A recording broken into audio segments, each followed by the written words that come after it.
চাঁদের বুকে আবারও পড়বে মানুষের পা, এমন পরিকল্পনা বাস্তবায়নের পথে নাসা।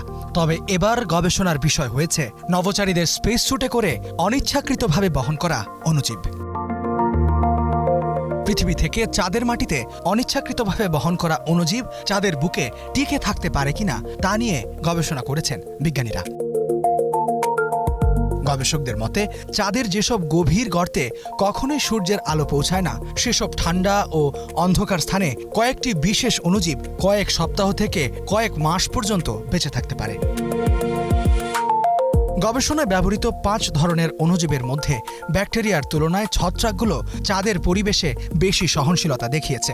এর মধ্যে সাধারণত ব্ল্যাক মোল্ড নামে পরিচিত অ্যাসপারগিলাস নাইজার নামের ছত্রাকটি চাঁদের মারাত্মক বিকিরণ ও তীব্র ঠান্ডাতেও সবচেয়ে বেশি সময় টিকে থাকার সক্ষমতা দেখিয়েছে।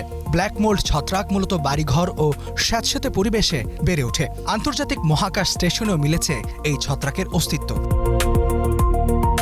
বিজ্ঞানীরা বলছেন, চন্দ্রপৃষ্ঠের 127 ডিগ্রি সেলসিয়াসের মতো তীব্র তাপমাত্রা এবং আলট্রাভায়োলেট রশ্মি অণুজীবের টিকে থাকার জন্য বড় বাধা। তবে যদি কোনোভাবে এসব অণুজীব বরফ বা চাঁদের মাটির নিচে চাপা পড়ে, তবে তা অনুকূল পরিবেশ পেয়ে পানির কণার মাধ্যমে টিকে থাকার পাশাপাশি রূপান্তর ঘটাতে সক্ষম হতে পারে।